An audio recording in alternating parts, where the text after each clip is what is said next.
이번 영상은 리딩 지저스 1권의 네 번째 수업으로 출애굽기를 통해 하나님께서 이스라엘을 자기의 백성으로 삼고 그들과 함께하는 분이라는 것을 출애굽, 시내산 언약, 그리고 성막을 중심으로 살펴보겠습니다. 하나님께서 아브라함에게 주신 약속은 그가 살아있는 동안에는 이루어지지 않았습니다.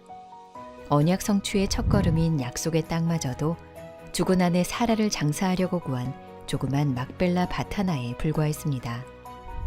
하나님은 아브라함과 종주권 조약을 맺으실 때 그 약속의 땅을 아브라함 자손에게 주겠다고 약속하셨습니다. 그리고 그 자손이 이국 땅에서 나그네처럼 살다가 종이 되어서 400년간 괴로움을 받을 것이라고 말씀하셨습니다. 창세기에서 한 장만 넘기면 바로 출애굽기가 시작되지만 그 사이에는 400년이라는 긴 세월이 흐릅니다.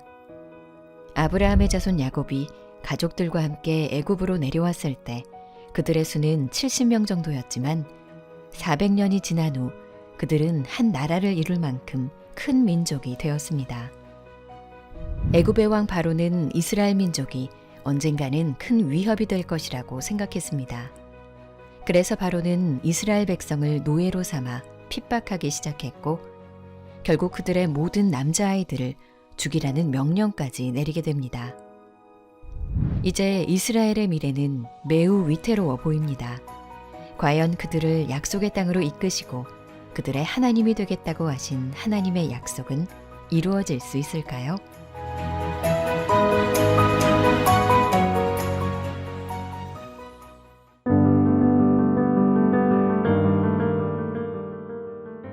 애굽의 핍박으로 이스라엘 백성의 고통은 점점 더 커져갔습니다.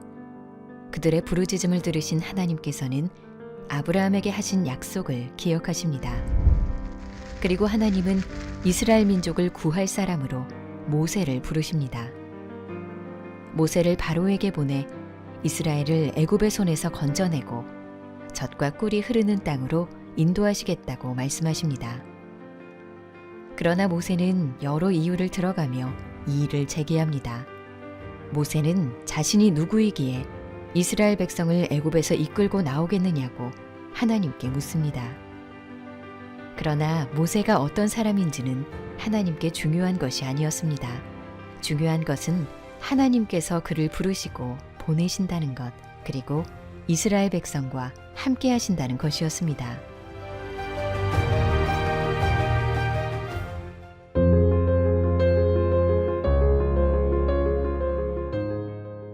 모세는 아론과 함께 바로에게 가서 이스라엘 백성을 보내라는 하나님 말씀을 전합니다. 하나님은 자기 백성을 애굽에서 끌어내어 노예의 삶에서 벗어나게 하고 약속의 땅에서 하나님을 섬기며 살게 하기 원하셨습니다. 내 백성을 보내라. 그러면 그들이 광야에서 내 앞에 절기를 지킬 것이니라. 하지만 바로는 모세가 전한 하나님 말씀에 귀를 기울이지 않았습니다.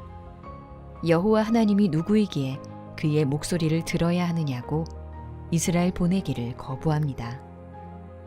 이제 하나님은 애굽에 10가지 재앙을 내리십니다. 10가지 재앙은 애굽 신들에 대한 전쟁을 선포하는 것이었고 바로도 포함되었습니다. 이 재앙을 통하여 애굽인들과 이스라엘 백성 모두는 온 우주를 통치하시는 하나님의 능력을 경험하게 됩니다. 마지막 10번째 재앙을 앞두고 하나님께서는 이스라엘 백성에게 믿음의 순종을 요구하십니다. 가족의 수대로 1년 된 흠없는 어린 순양을 취해 그 피를 집 좌우 문설주와 인방에 바른 후 그날 밤 그 고기를 구워 무교병과 쓴 나물을 먹고 떠날 준비를 명하십니다. 이것은 이후에 유대인이 매년 지키는 절기인 유월절이 됩니다. 10번째 재앙이 임하는 날, 하나님은 죽음의 사자와 함께 애굽을 치십니다. 그리고 약속대로 죽음의 사자가 어린 양의 피가 묻은 문들을 지나가게 하셔서 이스라엘 백성의 장자를 죽이지 못하도록 지키십니다. 마음이 완악하였던 바로도 자신의 장자가 죽게 되자 비로소 이스라엘 백성을 애굽에서 떠나게 합니다.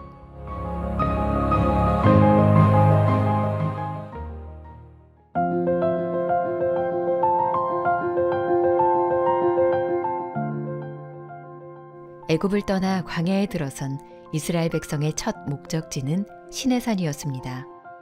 하나님은 시내산으로 모세를 불러 언약을 맺으셨습니다. 이 시내산 언약의 목적은 율법 자체가 아니라 하나님과 하나님의 백성 간의 관계를 풍성하게 하는 것이었습니다. 시내산에서 주어진 율법을 지키는 것은 하나님의 왕되심을 인정하는 것입니다. 모세는 시내산에서 받은 언약을 낭독하여 이스라엘 백성들이 듣게 하였고, 이스라엘 자손들은 하나님께서 정하신 율례를 받아들이면서 하나님의 왕되심과 그분의 통치를 인정하였습니다.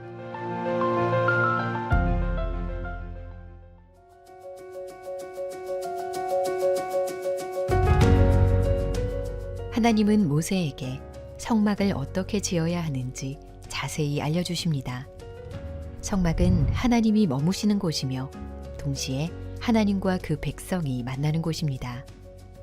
거룩하신 하나님은 자기 백성들 가운데 머무셨지만 죄인들을 보호하기 위해 성막 구조를 거룩함에 따라 구분해 경계를 분명히 했습니다. 성막의 구조는 거룩하신 하나님과 죄인들 사이에 거리를 두어 죄인들을 보호하는 것을 상징합니다. 왜냐하면 거룩하신 하나님의 불에 죄인들이 소멸될지도 모르기 때문입니다. 성막은 새로운 출발을 의미하며 이스라엘을 통해 새로운 인류가 시작되었음을 보여줍니다. 하나님은 성막에서 모세를 만나시고 자기 백성들을 위한 가르침을 주실 것입니다. 성막을 통한 하나님의 계획이 선포되자마자 또 다른 타락이 뒤따릅니다. 이스라엘은 모세가 시내산에서 내려오기를 기다리지 못하고 하나님이 거할 성막 대신에 금송아지를 만듭니다. 하나님과 맺은 언약을 깨뜨리는 행동을 서슴지 않았습니다. 하지만 이스라엘 족장들과 맺은 언약을 지키려는 하나님의 신실하심과 모세의 중재에 힘입어 하나님은 언약을 다시 맺으십니다. 이스라엘을 용서하시는 더 큰 은혜의 하나님께서는 다시 한번 이스라엘과 함께 하시겠다고 약속하십니다. 그리고 이 약속은 하나님께서 모세에게 명하신 그대로 성막 건축이 완성되면서 영광스럽게 성취됩니다.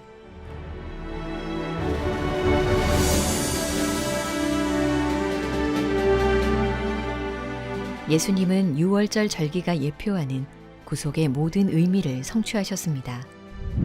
유월절 어린 양 되신 예수님께서 십자가에서 흘리신 보혈로 우리가 죽음의 심판에서 건지심을 받습니다. 매년 유월절 규례를 지키는 것이 이스라엘이 언약 공동체라는 것을 보여줬다면 예수님께서 주시는 새 언약의 떡을 먹고 새 언약의 피를 마시는 것은 새로운 언약 공동체를 정의하는 규례가 됩니다. 내 살을 먹고 내 피를 마시는 자는 영생을 가졌고 마지막 날에 내가 그를 다시 살리리니. 우리가 성찬을 나눌 때마다 십자가 사건과 출애굽 사건을 기억하고 예수님께서 자기 백성을 위해 친히 성취하신 언약을 되새깁니다. 유일한 피난처가 되신 그리스도의 보혈로 인해 우리는 하나님 앞에 담대히 나아갈 수 있습니다.